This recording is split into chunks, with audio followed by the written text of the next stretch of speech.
Hey, Shiloh Community Church, this is Pastor Jared Evans here. I'm coming at you from Florida. I'm going to try and get a spot where I can see everything from the sun, but Catherine and I are down here getting to visit my mom and just spend some time together, and so I'll let you say hi to Catherine real quick. Say hey. Hi. All right. Well, we're going to get into the sermon today, and it's coming to you from Genesis. We're in Jacob's story, like we started last week. So Genesis 32, 22 through 31. That night, Jacob got up and took his 2 wives, his 2 female servants, and his 11 sons, and crossed the ford of the Yabak. After he had sent them across the stream, he sent over all his possessions. So Jacob was left alone, and a man wrestled with him till daybreak. When the man saw that he could not overpower him, he touched the socket of Jacob's hip so that his hip was wrenched as he wrestled with the man. Then the man said, "Let me go, for it is daybreak." But Jacob replied, "I will not let you go unless you bless me." And the man asked him, "What is your name?" "Jacob," he answered. Then the man said, "Your name will no longer be Jacob, but Israel, because you have struggled with God and with humans and have overcome." And Jacob said, "Please tell me your name." But he replied, "Why do you ask my name?" Then he blessed him there. So Jacob called the place Peniel, saying, "It is because I saw God face to face, and yet my life was spared." The sun rose above him as he passed Peniel, and he was limping because of his hip. All right, so when we last left our hero, Jacob, son of Isaac, son of Abraham, he was headed for his uncle Laban's settlement to try to find a wife. Now, Jacob's father, Isaac, had basically done the same as a young man. Isaac sent a servant to find the right woman on his behalf. But the Bible tells us in Genesis 28 that the reason Jacob is making the long trip himself is because his twin brother Esau is planning to kill him for cheating him out of his birthright and Isaac's blessing. We saw last week that during the trip to his uncle's settlement, Jacob made camp outside of a Canaanite city, and there he had the famous dream where he saw angels coming up and down a ladder that connected earth to heaven. And in that dream, God also appears at the top of the ladder and makes the same promise to Jacob that God first made to his grandfather Abraham and then to Jacob's father Isaac. God promises to use Jacob to channel God's blessing to all the families of the earth. This is hardly a promise that Jacob deserves. Unlike Abraham, Jacob is not held up as some paragon of virtue. And in the stories about him that we've read so far, we've seen a young man who's greedy, cheats, disrespectful. He's a scoundrel. But apparently, he's a good cook, and he comes from a wealthy family. So the prospects with his uncle's family are still promising. So after the dream, Jacob continues on that way. He's kind of amazed, as we all are, that God would appear to him. With that as background, we come to week 2 of our 3-part look at Jacob's transformation. Part 2 culminates in a wrestling match at the Yabak River. An important story. It also happens to be a story that couldn't be more fitting for our times as a world, as a nation, as a local church. Ultimately, it's a story about identity and conflict, theft and atonement, broken relationships, fear and anger, the ways we resist grace, what real courage looks like. It's about our attempts at easy fixes and God stepping in to make sure we do the real work. It's about being willing to fully empty ourselves and take on hardships in order to receive and become a channel for God's blessing. It's about wrestling with our enemies until we can see in them the face of God. One of the reasons I usually sometimes don't like the lectionary text is that it leaves out too much. The passage we heard earlier is all you get in the lectionary for this story. It's not nearly enough. Context is important here. The whole reason Jacob is having this wrestling match with God at all is because his twin brother Esau may not have been able to hold on to his birthright. But he definitely could hold a grudge. Although it's been now 14 years since Jacob fled his brother's wrath and had his dream at Bethel, when Jacob comes to the ford at the Yabak River, fleeing the wrath of his uncle this time, more on that in a minute, Esau is on the other side of the river with 400 armed men coming to kill him. It's a pretty important piece of context for this story. So Why is he fleeing his uncle? What's that all about? Rewind a little bit. Once Jacob gets to his uncle Laban in Genesis 29, we see that the scheming and deception, it runs in the family. For several chapters in the story, Laban and Jacob steal and deceive each other over Laban's daughters, Jacob's work, and who properly owns what. And there's even some weird magical stuff with spotted sheep that allows Jacob to basically steal a bunch of Laban's flocks. It's an incredible set of stories. And by the end, it's really not clear whether Laban or Jacob is the greater miscreant. They're both bad people. Jacob does, however, get the award for superior intellect because his last grab is to take what he believes is now his, which is almost all of Laban's wealth. 2 of Laban's daughters, 2 of their handmaids, 11 children he's had with all of them, and they make a run for it while Laban is away shearing sheep. One of Jacob's wives, Rachel, even steals her father's household gods. So not only are they thieves, but now idolatry added to the family rap sheet. Then they quite literally head for the hills, in this case the hill country of Gilead, aiming for the Jordan River, and return to Jacob's home. Laban, he gets home for a few days later, discovers the theft, and takes off after Jacob. Now Jacob had a multi-day head start, but Laban catches up after 7 days, and they have it out, at least verbally in the scripture. Laban doesn't have a strong hand here. He's cheated Jacob many times over, a point which Jacob raises. So the confrontation ends with a deal, sealed in chapter 31. And now the second stone pillar of Jacob's career. Looking at the pillar and a heap of stones placed around it, Laban says, "The Lord, which between you and me, when we are absent from one another, if you ill-treat my daughters, or if you take wives in addition to my daughters, though no one else is with us, remember that God is witness between you and me. This pillar is a witness, that I will not pass beyond this heap to you, and you will not pass beyond this pillar to me for harm." They have a little ceremony, they offer sacrifice, and Jacob now has a boundary that he may not cross going back. That's important because of what is soon to be in front of him. So Laban goes home and Jacob continues his journey forward. It's been more than 14 years since he's seen his twin, but Jacob appears to think Esau is going to be willing to let bygones be bygones. Money talks, right? So Jacob sends messengers to his brothers to say, "Hey, guess what? Your brother Jacob is now really rich. He can't wait to see you. What could possibly go wrong?" The messengers return to Jacob and say, "Sir, Esau is coming to meet you with 400 armed men." Not the good news Jacob wanted. Jacob wasn't exactly nimble. He had an entourage. Being rich in ancient times didn't involve carrying a sack of gold. Most of the wealth for the Hebrews was measured in flocks and herds. Jacob's in the hill country with 2 wives, 2 handmaids, 11 children, and at least 1,000 goats, sheep, camels, cows, donkeys, and all the servants that he needed to attend to them. You're not going to dodge an approaching army with all that. And the door behind him has just been closed. Do you see the predicament Jacob's in? But he's also resourceful. He hatches a plan. Jacob divides everything into 2 groups, thinking that if Esau slaughters one group, the other can at least escape. But then he has this kind of foxhole prayer. He asks God to save him from his brother, and he promises to be faithful in return. When he gets back, he's going to be faithful.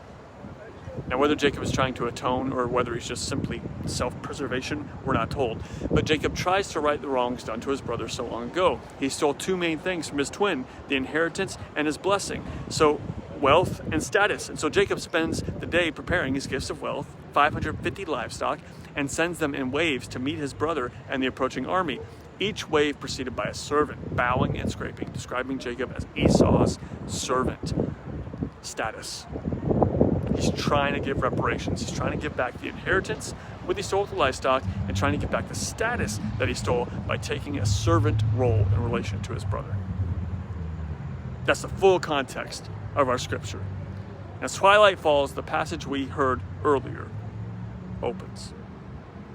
So Jacob, his family, the rest of the entourage move into the ford of the Jabbok River, a tributary of the Jordan, surrounded by hills.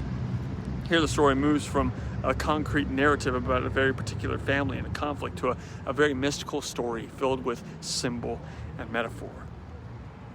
See, the ford is a liminal space. It's neither here nor there. In the ford, Jacob isn't really on one side of the river or the other. He doesn't keep everyone else in that limbo. He sends his family, his friends, the flocks, the herds, the servants across the river. But Jacob stays in this kind of non-middle place. Jacob no longer belongs to the life with his uncle Laban behind him, and it's not looking good for his future life meeting his brother. He has a promise to God that God will be with him, given once in a dream, but he's not exactly lived the life of a spiritual hero. He's continued to lie and cheat, even after the dream at Bethel. Does God's promise still hold, or does it end here? The days of him pretending to be his brother, which is what he did to trick his blind father, are over. Unlike Isaac, God is not blind. Jacob can't go back. He's afraid to go forward. That word, yabak, in Hebrew means emptying. And that's what Jacob is experiencing here. All his family and wealth has crossed over. He's burned the bridge behind him. Esau wants to kill him ahead. In this moment, Jacob is empty. He's empty of wealth, of family, of status, of relationship. He's alone. He sits in the neither here nor there space of the ford at Yabak River, the tributary river that literally empties itself into the Jordan. And as night falls, contemplating how he ended up here, this possibly is the last night of his life. And that's when a man comes. And we're not told from where. Some Jewish traditions say it was the guardian angel of Esau, which would add an even richer layer of meaning to the story. But the important part is they begin to wrestle. The struggle continues through the night. And by morning, Jacob has a new name. Israel is convinced that the man was God, and he has finally earned his own blessing instead of just taking the blessing that belonged to his brother. But it's also cost Jacob. He has to limp across the river. But he does so with a new identity and a much deeper understanding of grace. I don't know whether the story is factual, and much like a lot of things, I don't think it really matters, because I do know that the story is deeply true. If you haven't yet found yourself in the ford of the Yabak, a place in life where you're unable to go back and afraid to go forward, wrestling down past events and praying into what seems like a void for help, if you haven't been there yet, you will. And for the sake of your spiritual growth, when you find yourself there, if you don't stop and wrestle yourself free, you'll be haunted by the space that is neither here nor there until you do. You'll be stuck. Can't go back. And moving forward can be terrifying. My own Yabak River moment, I've had more than one, but coming to Shiloh was one, honestly. I've been an itinerant pastor in the UMC for nearly 15 years. Catherine and I had served 7 congregations in that span of time. We're at a point in life where we needed more stability, and the opportunity came to take on this new job, and so I got appointed to Shiloh as a part-time pastor, and I had a choice to remain in the UMC in a lesser capacity with no control over where we might end up. We were given an appointment at a nearby church in Ackworth, or stop ministry altogether. There was a lot during this time to wrestle with. And in my mind was this idea that I had felt that God had called me not to a moment of ministry, but to a lifetime of ministry. And I still remained committed to that, but how could it work still? To me, leaving the UMC is to this day one of the most difficult and uncertainty-laden things that I've had to wrestle with. And all I could do was pray that God was still with me, even though maybe it didn't feel like it was. Who was I? Why was I here? What am I going to be if I'm not a United Methodist pastor? What lay on the other side of this emptying river? I wrestled with that from July to November when the decision had to be made, because I had to choose to stay with Shiloh or turn down the appointment I had been given and leave the UMC for this new thing, what would become Shiloh Community Church. And as much as I am very glad, and I think that God has guided me so well throughout all of this, guided us, and is with us every step of the way, I also know that it's still wrestling all the time. Wrestling doesn't really stop.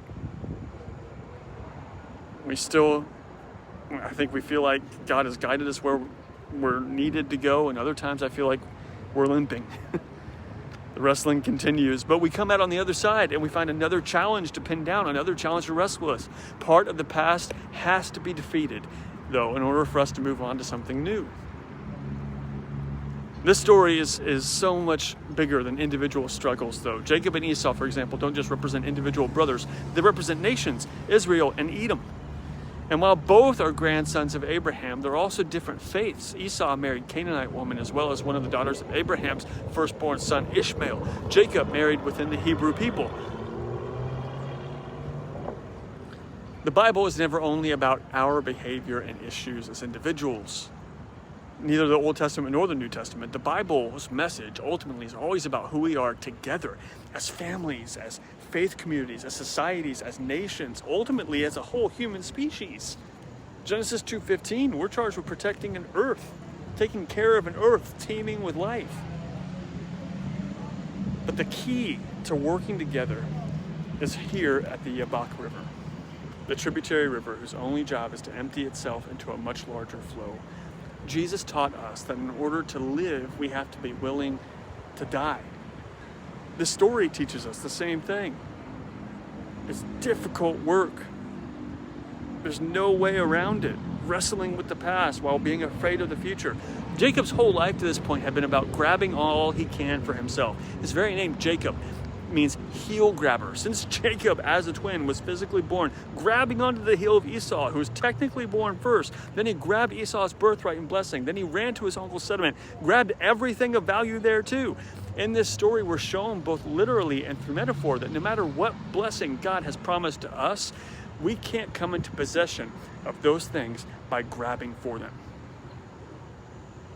We only get them by emptying ourselves, by giving it all up, by willing to take a big risk. And we find that there are no shortcuts to this. There's no heel grabbing, no quick fixes.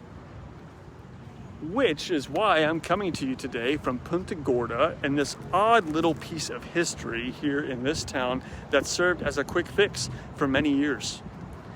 People to this day are still trying to grab on to whatever heel we can instead of wrestling with change. This is pretty unassuming at first glance. This fountain, though, has been dubbed the Fountain of Youth by locals over the years. Old newspaper reports say that this fountain, people claims it keeps them young and energized. It was so popular that people would wait in lines just to get a drink. They even say that this was perhaps the source of the water that Ponce de Leon looked for in the early 1500s as the Fountain of Youth. Now, I don't know about this being a fountain of youth. I don't know if it really has restorative properties, but there is one thing I do know for sure. This water right here in this well is radioactive. Isn't that wild? This well water was tested in the 1980s and health officials discovered high levels of radium inside the well. 9 picocuries, double the recommended maximum under federal guidelines. There were talks of closing it down, and people freaked out. The popularity surrounding the fountain pressured officials into keeping it open, and now instead they just have this little sign that's a warning. The Florida Department of Health says, but this reads this: use the water at your own risk. The water from this well exceeds the maximum contaminant levels of radioactivity as determined by the United States Environmental Protection Agency. Despite what this sign says, and it says too that you're likely not to develop cancer just because you take a quick sip. But despite this, people still do it. In fact, NPR did a story on this that said the sign may be scary, but it seems that a little bit of radioactivity might actually not be that bad. The U.S. Geological Survey researcher Zoltan Szabo told NPR back in 2013 that if that was your drinking water, and that was the only source of water you had, and you drank it for 70 years, even then, you only have 1 in 20,000 chance risk. The well water might also contain a compound called magnesium sulfate that can actually lower the risk of cardiovascular diseases and improve respiratory health. The downside is magnesium sulfate makes the water smell horrible. This smells like the worst rotten eggs I've ever smelled in my life. Would you drink it? might get tempted by the thought of a shortcut. Shortcuts might seem good, but the honest truth is, we need to be willing to empty ourselves and realize that God's blessing is never a quick fix. God's blessing is something we have to wrestle with. And once we've wrestled that blessing into the ground, when the river of our lives empties into the Jordan, we are truly baptized and given a new name to signify our new life among God's people. In that emptying, we are not destitute, we are not alone. The river still flows, but the job of this river is to be a channel, to empty what comes to us into the greater river that flows through the city of God. The river is meant to flow through us, not to us. The river is meant to flow through us, not to us. God's blessings aren't made to be kept, they're made to be passed along to all the families of the earth.